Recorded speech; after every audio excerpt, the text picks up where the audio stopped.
We are live. Hello, hello, hello. Good morning. Good morning. Haiti Biz News Show, Monday to Friday, bringing you news that's going to keep you informed, engaged, and reacting the most optimal way for your business, investment, entrepreneur activity. Today's the 24th of September. Let's talk about it. We're doing things a little different today. Usually I have the Facebook and the YouTube going concurrently. The way I have it set up is usually on two different tabs. We have both coming through, but today that wasn't necessarily possible given that some technical issues. Usually whenever we do have a guest on, for the most part, it is going to be just one platform that's going to feature it. So if you're watching this after the fact on Facebook, I do advise you guys to check me out on YouTube, Seejeanty, right? Seejeanty on YouTube. Subscribe to that. Get your notifications on that because that's really the primary driver on most days, right? So make it a point to subscribe and notify if you yet haven't. So one thing that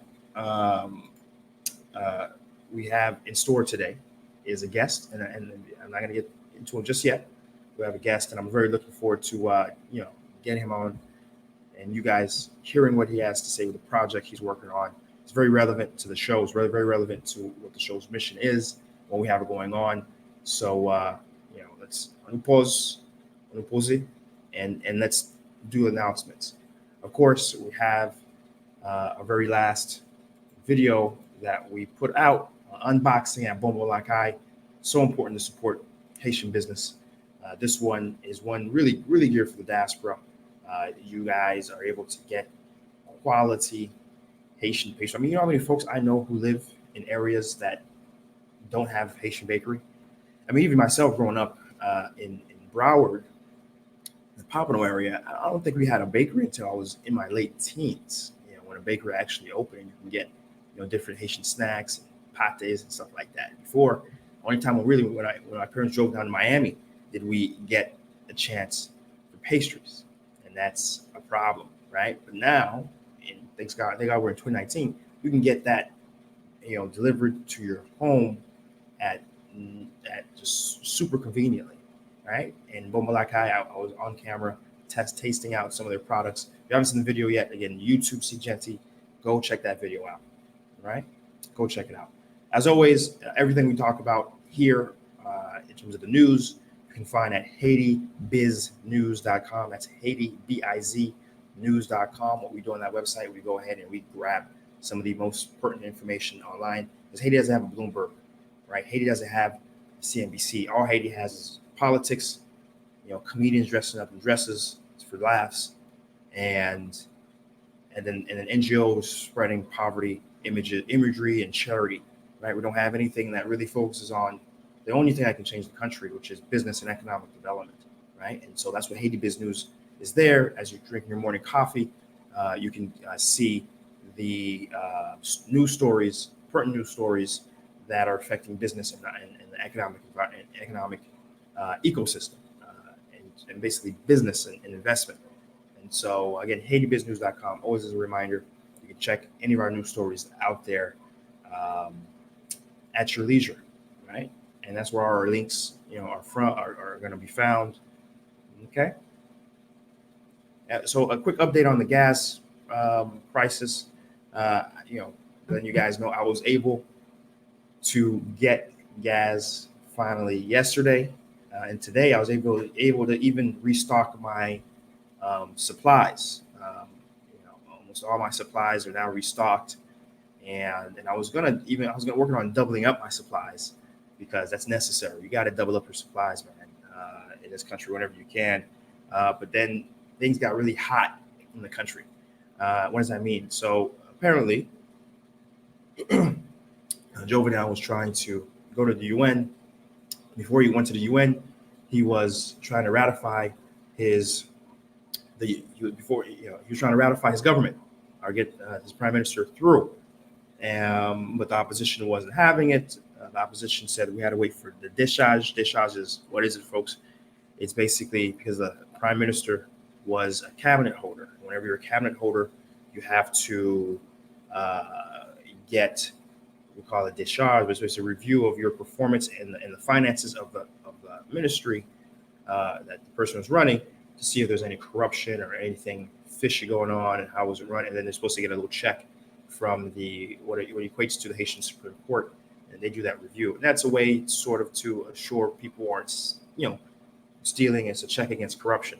Now, we know how effective that is. Patrick Caribe, I'm not sure how effective that is. But certainly the opposition will say, no, we need to wait for that. He was ministry.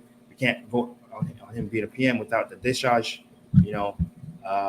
But Jovenel has been wanting to, because he was supposed to speak at the UN to get that through. Now, couldn't get through. Jovenel, from some sources, is not going to speak at the UN. But the trick of why the country got hot, not only was it just in general, whenever there's anything politics going on in general, you see this sort of heatness.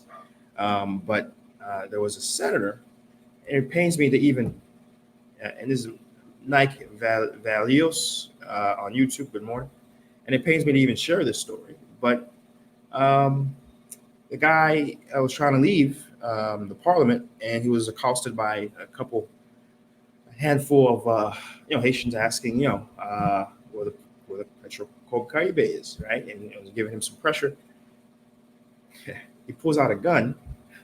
It's hard to even say this. It's hard to even express this. In 2019, you have a senator pulling out a gun and shooting it up in the air. But while shooting up in the air, I don't know if it hit something, but a shrapnel hit two people.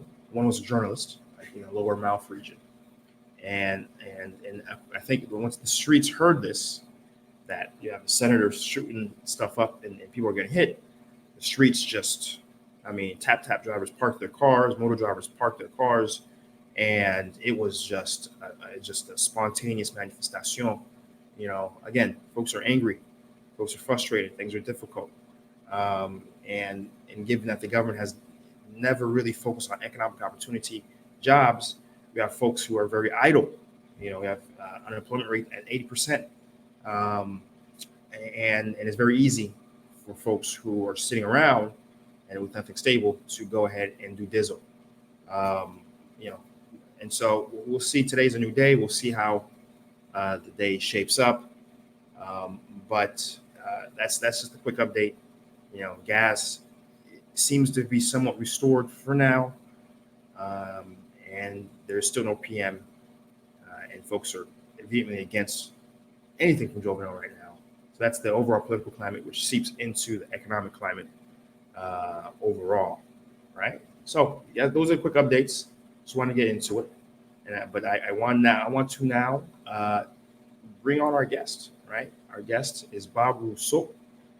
He's representing the Union des Cultivateurs de la Diaspora pour le Développement, Economique, right? In English, the Union of Cultivators and the Diaspora for Economic Development. And as the name implies, it is a union of folks on the ground, farmers on the ground, a lot of different skill sets, from former managers to former runners and carriers that used to work. In particular, the focus is Léogane. There's a sugar cane mill that existed in Léogane that was running for a while, but running very poorly because the government had it. In 2015, it closed. Bobb Rousseau and a few others are pushing very aggressively to see if we can not only reopen it, but then get it in the hands of, I guess, this association, this union, to run it, because this particular facility has the opportunity. It can produce potentially up to 3,000 tons of sugar per day. That's 35,000 bags of sugar. I'm talking about the big bags, like the bags, you gotta do weights on, right? And it has the potential of employing 40,000 farmers across 20,000 hectares, and can be used, right? And again, it has a potential of $100 million impact, $100 million impact, right? And this is the sort of stories I like to talk about, right? Because, so it's real easy right now. Like it's going to be very easy for anyone looking at anything up in Haiti to find information about what happened yesterday, right? Oh yeah, politics, yeah, great. And it feeds the narrative of, Haiti is a dangerous place and political. Even though you don't know this, but Jamaica last year had 3 states of emergency, right? Because things got so out of hand in terms of their political and socioeconomic situation, right? But of course, the focus is always on Haiti and its political situation. Meanwhile, we have things like this happening that no one's talking about. They have these things happening that this is what can change and provide stability to the country. And this is what we need to emphasize on, not the symptoms. The symptoms, which are, political instability, people angry, people frustrated, people, inflation going up so much higher. There's always a talk on the symptoms. Oh, wow. And then other Haitians look at the symptoms are like, oh, Haiti, Haiti, it's just about Haiti, but now understanding that things aren't going to change until we have these sort of discussions where we focus on the economic opportunity that exists in the country and we push for it, we execute, and we win. And then things change. It's not, I don't know what to tell folks. As someone who's based in economics, I don't know what to tell folks. It's the cart, economic progress pushes stability forward. It's not the other way around, right? In rare cases, in other places, we do see the political environment figure stuff out. But in the real world, it's the economic opportunity that drives stability. And that's why I'm so happy to have Bobb Rousseau here. Just a little bit about Bobb. He has a PhD in law and public policy from Law University. He has 3 masters. My man's right? 3 masters from Webster University, IT management, HR development, and management and leadership. 3 masters, and also a certified project manager. Whenever this thing gets up and going, Bobb, just know the plant's going to be in real good hands with Bobb running it, right? He's worked as executive before, most recently as the at the Army Healthcare as a CIO, and has done entrepreneurial social endeavors such as creating Diaspora University, an online resource for Diaspora to educate themselves for free, right? And there has been community organizing and pushing for grassroots and legitimate change on pertinent issues affecting the disenfranchised, across both waters, right? So again, we have someone who's has a track record, proven, qualified to really get things going. So without much further ado, Bobb, good morning. Good morning, Chris. Good morning, Chris. It's pretty great. There is something you said that is really catch my attention. Is those good things we don't talk about them because it's so hard for people to grasp the concept that we can show up for the people, for the country without politics. And that's what we're doing right now. Is economic development, is social change, is positive social change in the country. And once again, like you said, not too many people want to be involved because it's not easy. It's not, complaining. It's not talking about people. But I'm glad to be here. I'm glad to tell you what we are working on, and I'm glad that I will be able to reach a different audience so we can get the movement going to make it happen for the people. Excellent, Bobb. I'm happy to have you. I certainly look forward to having these sort of discussions with impactful people like yourselves more and more in the future. Just to remind folks, we're just doing the YouTube stream live, and then we're going to repost this on Facebook for folks who really wanted to stay in the know and always be, able to participate in the lives as they're happening. Subscribe to the YouTube channel, and you'll get that, as it happens. And as we're doing the live too, we have folks. You're welcome to comment. You're welcome to ask questions. That's what we're here for. I know I have Pierre Paul. Good morning, Pierre Paul. And he brought in good morning. I was wondering how you felt about the incident. Okay, yes. And I think I technically responded to that as when I glanced at it before we were all said. So again, if you have any other questions about what we're talking about today, guys who are on the stream, do drop it below, right? So, Bob, Dr. Bobb Rousseau. So we have this opportunity with the sugar mill, and you're here to talk about it. First off, how did you find out about it? How did you find out about it? And then tell us a bit about the sugar mill in general. Like, how did it come about, and ultimately why it closed? Yeah, I'm from Leogan. Okay. The sugar mill has been in Leogan since 1983. I was maybe like 5 or 6 years old when Duvalier built the sugar mill. After 2 years, it was shut down because they said we couldn't get enough money. The reason wasn't profitable. The government was losing money out of the sugar mill. But what they didn't understand is that when the Duvalier built the sugar mill, it happened that after 2 years it was closed because it was some bad cost analysis, some bad projections. So how can you shut down a mill after 2 years because it's not bringing enough money? Yes, and in business we know that there is a 5 years struggle for the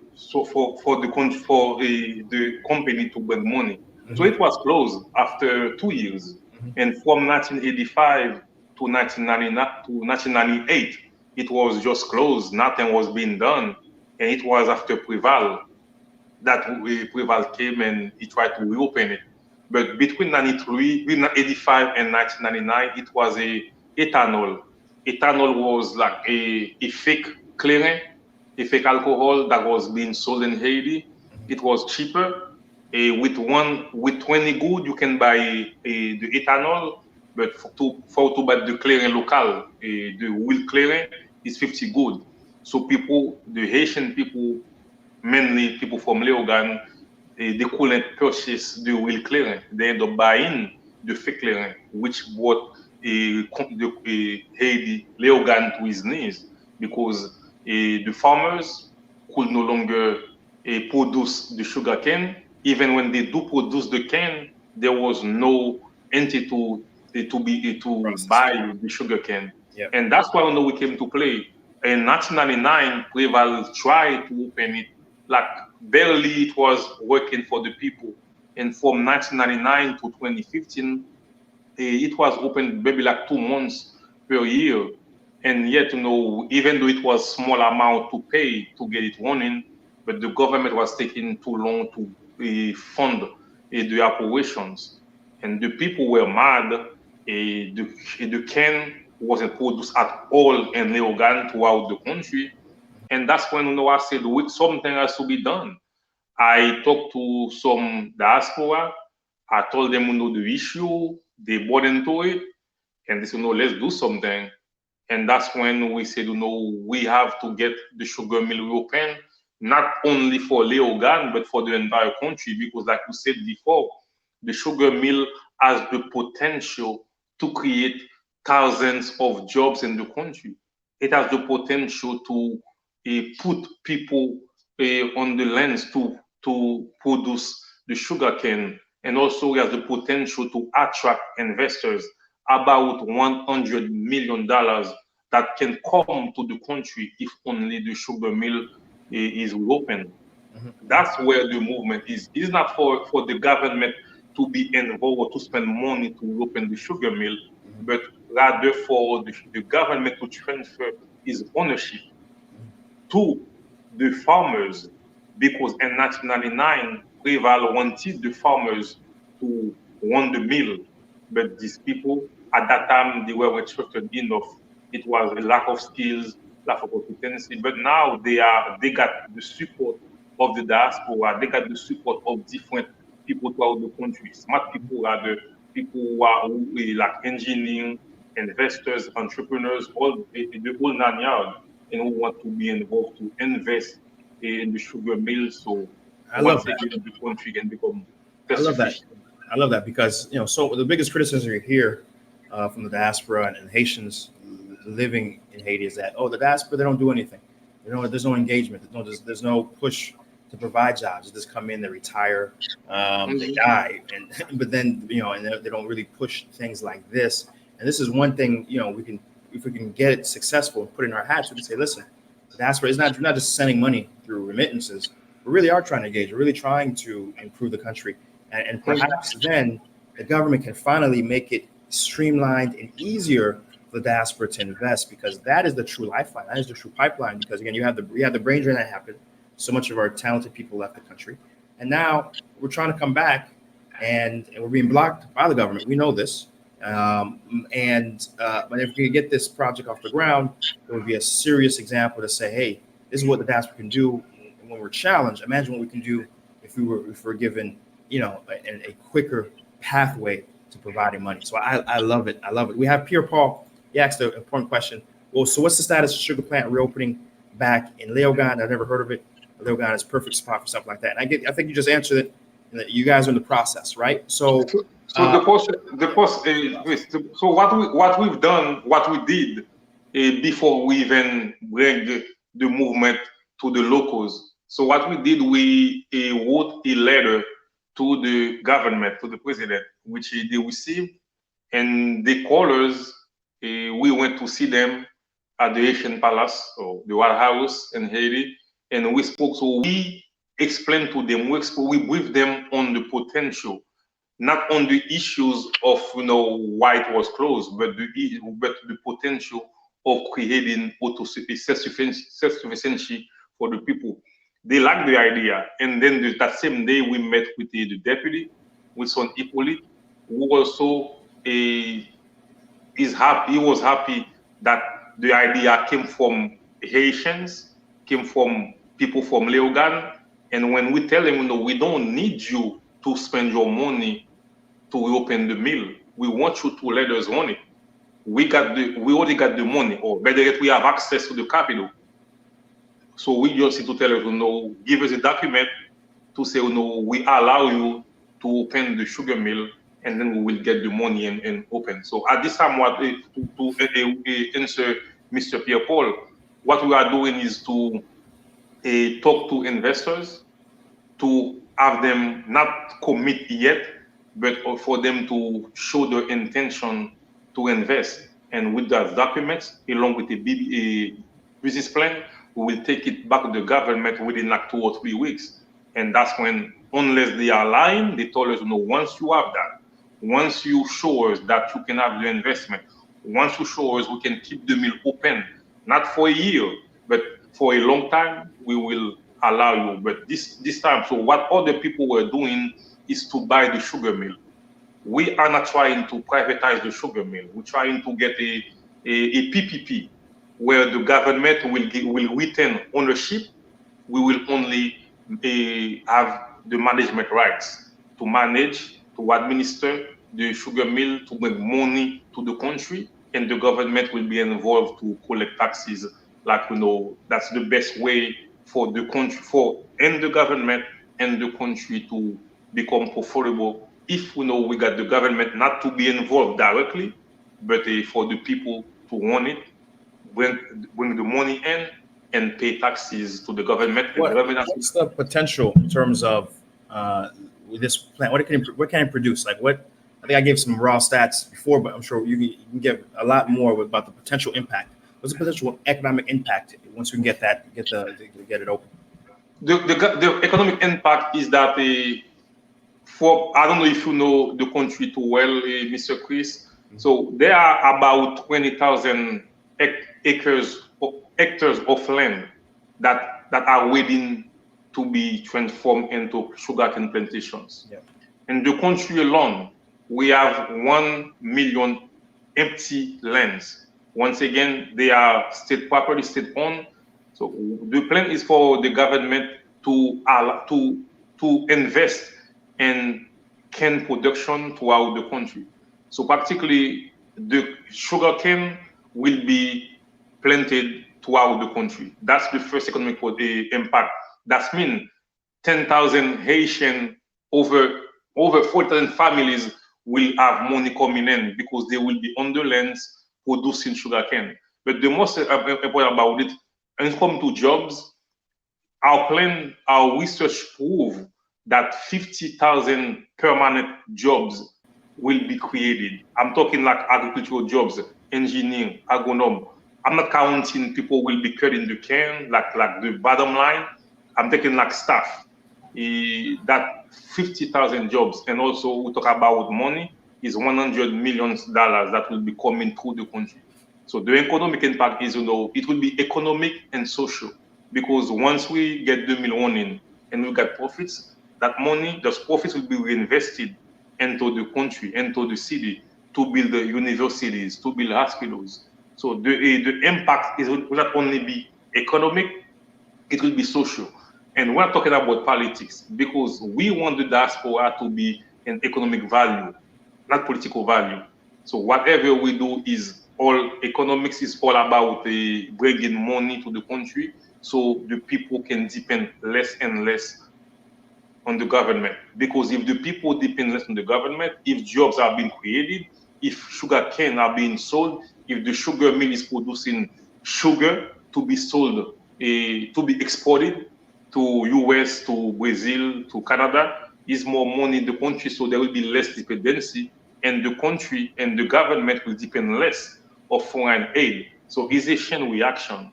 It starts with local production, because I believe that all politics are local, and the development begins at the lowest level. Right. The lowest level is the... So we have a question coming in from Lawrence Gonzalez saying, so is it a farming subsidy? Trying to understand the structure. Like, what is this? Tell us about the structure between the employees, the entity.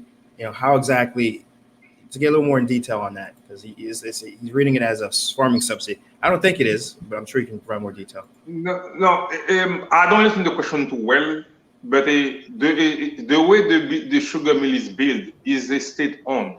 But at this time, what's trying to do with it is by itself is a standalone enterprise that can bring money. But what we're trying to do is, for now, is for the people of Leogan to be the investors. So what we're trying to do, what we are doing rather, is for the sugar mill to on his own feet. What's wrong, Bob? Yeah, to stand on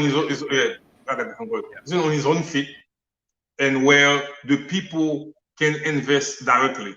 So even people can invest like $5, $20,000, $2 million, is the people who will manage it. So the sugar mill can stand on its own feet without depending on the government money or any subsidy from the government. So that's the way I understand the question. And the people themselves, they bring their own sugar cane, and the people will bring their own investment to open the sugar mill. So let's run this back. Let's run this, because it's the facts on the ground matter here. So the government's going to own the plant. Okay. Yes. Going to own the plant. We're going to have an agreement in place to say, okay, hey, we're going to manage the plant. All right.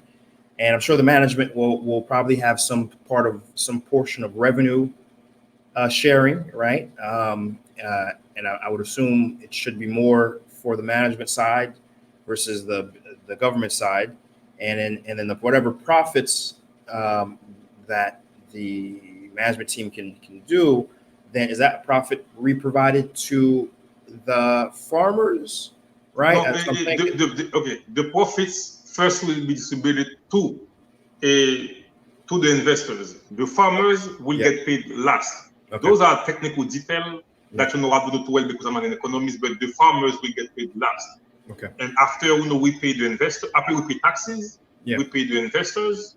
Not really pay. We distribute dividends to the investors. We distribute the dividend to the farmers. That's when now whatever is left will be reinvested into the community, into the communities, wherever, because a sugar cane will be planted not only in Leogan, but throughout the country. For now, as we speak right now, we have 20,000 hectares from Gressier to Nip, like a big part of the south of Haiti. So from Gressier to Nip is about 20,000 lands that are waiting to be transformed. But the good thing about it, though, the sugar mill doesn't only produce sugar cane. There are 25 24 other products that can be derived from the sugar mill. One of them is electricity. So while the government cannot provide electricity to the people, but Leogan, once the sugar mill start operating, we'll be able with the bagasse. The bagasse is like after you use the sugar mill, whatever is left, you can use it to generate electricity. And one thing I forget to say, Mr. Chris, is that while the country is importing every year 200 millions in sugarcane from Brazil, in the Republic, here in Leogan, or let's say there in Leogan, you know, we can produce as much as sugar. And our sugar is organic, is better than what we are importing. And practically the government has nothing to lose. Yeah. They waiting too long. I don't know why they lose it. We have a wealth in Haiti that is being wasted. It's a matter of good sense. We are bringing the idea, we're bringing the experts, we're bringing the research. The thing they have to do is to say, you know what, guys, take it. Because if the government refuses to transfer the rights to the sugar mill, trust me, Leogan will not re-elect any of those guys. Because it's about economic development. They're talking about caravan changement. How could you do caravan changement without thinking about the national production? How could you want to succeed in your caravan changement if you're not thinking about reopening the sugar mill? Yeah. The sugar mill, that's where the development starts. And we are working very hard. We're working with the government, a part of the government. We're working with some local politicians. We're working with the media. We're working with everyone so we can get that the sugar mill running for the Get it out. I love it. So we understand the structure. So here's the question, and I'll probably just start to wrap it up. So what are the challenges? Because obviously, you know, you said, you know, Papa Doc tried it. And he got knocked out in two years. Preval tried it in '99, and you know the expertise runs there. We get it. So now we have the expertise there. We have the financial. So what are the expected challenges? Because I know, as I've spoken to other folks in the sugar industry previously, and they say one of the biggest challenges in sugar is that the collection is very difficult, and usually these larger plants or larger farms, you know, one reason why they, you know, Dominican Republic, while they are on one hand, you know, kicking Haitians out, but on the other hand, they're still letting them in, is because they need the cheap labor, and to make things profitable, there is usually a push to get the money somewhere to get the margins up somehow, and usually the losers are the folks on the ground harvesting it, and to some extent, you know, the farmers, you know, if it's just small farmers who don't have much leveraging power. So my question to you is, how do we avoid some of the potential abuses? How do we compete? Because at the end of the day, you know, ideally the best way to compete, as you know, you have an economic base, you know, as an economist, you know, from the first things we'd have to do is increase the tariffs on sugar coming into the country to give some breathing room, and some space for our local industry to grow, and then maybe later down the road we can decrease it a little bit, but increase the tariffs so the price point isn't so destructive is the word to those margins. Otherwise, then you are indeed competing on an international market, because you have sugar coming in very cheap, and it's very difficult to, you know, where do you get the margin? So that's my question to you. What are the challenges, and then how do you expect to overcome them? So let's focus on the economic challenge. Yeah, that was, you know, I was trying to get into that. So the first challenge will be, once, you know, we get the mill open and we are producing a sugar, is that a importation, 200 millions every year that left the country and go to other countries. So one thing, you know, we asked the government. It was the first thing rather as the government is to regulate how much sugar, how much meal is coming into the country. It's not easy. So that fight seems to be economic, but it's all about politics. And there's something we know earlier is those big plants. And Haiti is those big people, those big guns who don't want the sugar mill to be open. We don't want Haiti to put the sugar because it's profit. There is more money. I remember in 1997 when ASCO was closed, Meuse said, there is more money to be made in importing the sugar than making the sugar here in Haiti. So that's one thing that's the biggest obstacle is to produce a sugar that will be competitive in the domestic market. For us to do that, the government has to intervene to regulate, to reduce, to set a quota of how many sugar will be coming to the country. That will be the main obstacle. That's the challenge. But how do we leverage that? Is to produce more sugar, so so people in Haiti will have enough. So the price of buying sugar, the Haitian sugar, will be either equal or less to compare to the one that will be coming to the country. That will be the first thing, and also to make sure we produce a better sugar. Yes, our sugar is already better, because I have to tell you, the sugar mill we have in Leogane is the best in the Caribbean, the best, the most capability, with the highest capacity. We can produce the best sugar, but although we said the movement will remain it's not political, but there will be some dealings we're going to have with the government to remove the biggest obstacle that we'll be facing, which is too much sugar is being imported, and the government has to step in to reduce the quota, to fix the quota, to say, okay, it's going to be gradually to say, okay, there will be less sugar coming in. But the point is, we have enough lands in Haiti and Leogane to produce the sugar cane. And we can produce 35,000 sugar of cane per month if only we operate at 60% of our capacity. Just imagine that we want to operate at 100%. We can do up to 75,000 beds of sugar every month, which will be helping the economy. So we will consume Haitian sugar. We will fight against the imported sugar, but the government has to do the right thing, to say, okay, too much sugar, and to have the tariff, either to increase the taxes over there where they come in, or to reduce how many sugar is imported into the country.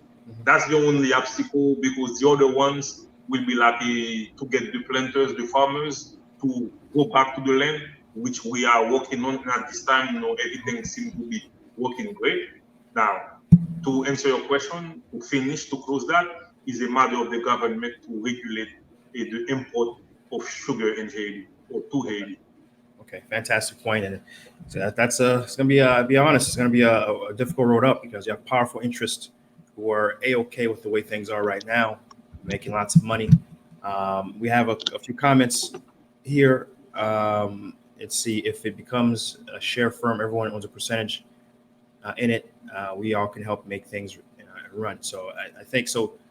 Farmers, if the farmers contribute money, they're in effect investors, right? And they will get The first investors will be the farmers. Fantastic. And to answer the question, so we will sell now what we are going to sell shares to the farmers first, to come up at least with half of the investment, and then we will reach out to talk to banks. Even the government, they give us two banks in Haiti, to which we can talk to get some financing. But the majority, maybe like half of the investment, will be coming from the farmers and people from Leogane, or I can say for Haitian first, because we're doing our best to keep foreigners out of the movement, so we can be 100% funded by Haitians. Fantastic, I love it. And we had Adam. Adam, I think came a little late in the stream because you did talk about how you have been engaged in the government, from local ministers to senators to the minister of agriculture. I think even recently I read that you were even had audience with the president currently.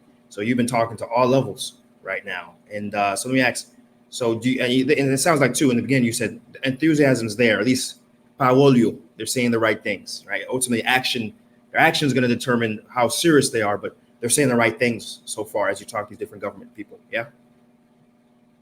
I have had time recently hearing. I don't know if my but to answer the question, I think for me Narcisse, have we spoken to the government? Yes, the government was the first one to be aware of to be informed of the movement. Like I said, on July 12, we sent them a letter to tell them what the issue was, what we need. And on August 1st, that's when they replied to us. I mean, they called me directly, and we told us, they are interested. So we had to come down to meet them at the Haitian Palace to brief them on the projects, which we did. It was a September 10. We briefed them, and they love it. They love it, and the guarantee us they will support us from that day. And like maybe if they were all words, hopefully let's hope they're not lying, because if they are lying, it will be bad for them. But they promise they will give us, they will transfer the rights to the sugar mill if we can have the investment, which we have. It's a matter now for me to go back to Haiti, call them, set up an appointment, and show them what I have, and they will sign the protocol, MOU, and boom, the sugar mill should be open hopefully next year. Fantastic, fantastic. So we have ADR saying, importing sugarcane from Brazil is shameful. They need to rebuild sugarcane land. I was in Leogan recently. The government ruined a lot of the land. The Clintons took it for Vitier.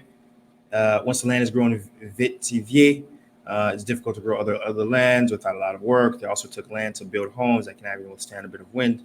And so I totally agree with ADR. The priorities have been very malconstructed thus far. The folks putting in resources have been, not necessarily aligned with the people. And this, what they're trying to do here is, again, it starts with the Haitian people. The Haitian farmers who have been for generations building sugar and sugar cane being part of the ecosystem there. And we're getting them involved. We're getting them to be investors. Again, this isn't the Clintons. This isn't some big foreign conglomerate coming in and saying, we want this land and getting it and then keeping the money for themselves and taking the money out. This is a Haitian for Haiti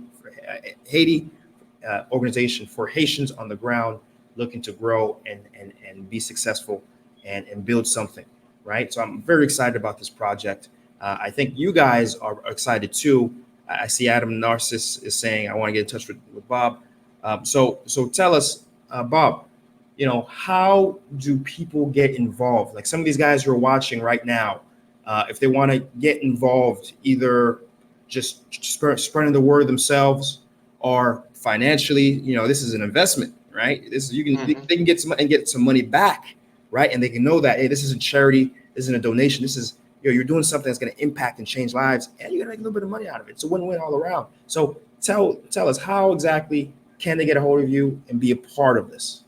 Okay, I'm on Facebook. My name is Bobb Rousseau, and also I'm on LinkedIn as well. We have a Facebook group is a usine sucrière de Darbonne. We have a WhatsApp group.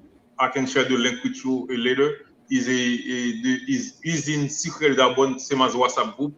And my phone number, if people want to reach out to me, is 509-204-2773. Once again, it's 509-204-2773. It's not a Haitian number. It's not a Haitian number. It's a US number. So people can reach me on that one. And also, Chris, your followers, they can contact you. You can give them my contact information. the movement is going strong, is getting strong. We got the national media is talking about it. We got a lot of big newspapers talking about it. Yesterday, I was on the radio station in France talking about, I think the name was Le Point. That's Point. I was talking about that. So practically, is the government. So we have to hold their feet on the fire. They know now the Haitians, Americans, everywhere are talking about it. And I appreciate every single support. You can share, you can like, you can comment. Most importantly, stay connected with us so you can know what happens when we open the bid, we open the movement to investors. If you can invest some money, that will be great. That will be great because we need as many as we can. And what final words do you have before you sign off here? What final words? What do you want to leave the audience with in terms? What I would to tell is, if you are if you are living in US or overseas in the diaspora, if you are Haitian, this is your chance now to think economic development. This is your time now to start worrying about why you cannot vote or why you cannot run for office. If you really want to matter in the country, if you really want to show up for the people, you can do it only through economic development. Let's not think about how about the next elections or how we're gonna vote, because your vote at this point in Haiti don't matter if you are not an economical force. So let's be an economic force. Let's get organized. Let's get engaged. Let's mobilize. Let's get mobilized so we can become an attractive force for the government. As long as we are talking about the wanting to run for office or wanting to vote, they will always be scared of you. They will not work with you. Let's not do politics. Let's do economic. Let's bring social change. Let's be the change that we need through economic development. That's what I want to leave the people with. I love it. I love it, Bob. I want to thank you so much for coming on the program. This won't be the last time either. Certainly, next time you're in Haiti, and especially once this thing opens, I'm gonna be on the ground. I'm gonna do a Seejeanty on location. I'm gonna bring my drone. I'm gonna bring my camera crew, and we'll get a proper thing put together and really highlight the effort and the work. It's not gonna be easy. We know this is gonna take a while. Whatever estimates when it comes to Haiti, whatever estimates you have, multiply by 3. It's usually how long it takes, how long it costs to get it. But listen, I feel confident that you're gonna get it through. The passion's there, the powers, the movements there. The groups, the people you're working with are as passionate as you are. I've known a lot of these people because I work with them in other organizations. And listen, again, Bobb Rousseau, thank you so much. Have a great morning, and we'll be in touch. I'm gonna share everybody, all the links that he provided. They're going to be below in the description. So everything he just mentioned, all the ways to contact Bobb Rousseau, we're going to put in the description at the end of the video. And you guys can click and go and get more information and get in contact with Bobb. All right. Again, Bobb, thank you so much. I appreciate you. All right. Thank you. Have a good morning. Ciao. Bye. And I'll leave with a few final words myself here, which is, again, guys, there isn't, there isn't folks talking about this sort of stuff. There isn't. Everyone's focused on politics. Everyone's focused on charity. Everyone's focused on talking negatively on Haiti. But I think you're seeing what's different about what we're doing here is that we're focused on talking about the economics. The only thing that can change the country, any country, is focusing on the economics and pushing through with the economics and bringing folks together who have those ideas, who are engaged, who have the energy, and pushing forward. And that's the only way we get it. And the way you can help me out with this mission is by sharing this. Share this stream on your Facebook.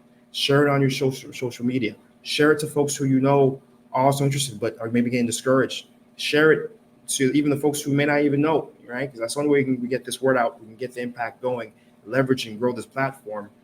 because again, it's too easy. CNN, has been dominating CNN and Fox News. They've been dominating the perception of Haiti of a lost cause, and it's not. It's not. My people who defeated the largest, most competent army in the history of the world, right, aren't a lost cause, right? It's only a lost cause if you allow them to tell you it's a lost cause and you believe them, right? And so help share the link, tell your folks to subscribe, get folks, on when we're streaming, share it, to get people on board, and let's grow this thing. Let's be part of that change. And of course, subscribe to Seejeanty on all my different mediums, IG, on social, on YouTube, on Facebook. Stay in the know, stay in the current. All right, guys. So yeah, thanks so much for being a part of it. We're going to recast this on Facebook for folks who I couldn't stream it at the same time. Thanks for all the people who showed up today, who were commenting, who were able to interact with Bobb Rousseau. I love the engagement. I love reading the comments. I love when we have somebody on there, you guys can ask them and speak with them directly. So I love that. So again, let's keep that going. And all right, guys, listen, you already know we'll be back Monday through Friday, 6:30 a.m. through as long as we have to go, although we try to keep it to 30. And until we're back at it again, guys, we'll be back at it again.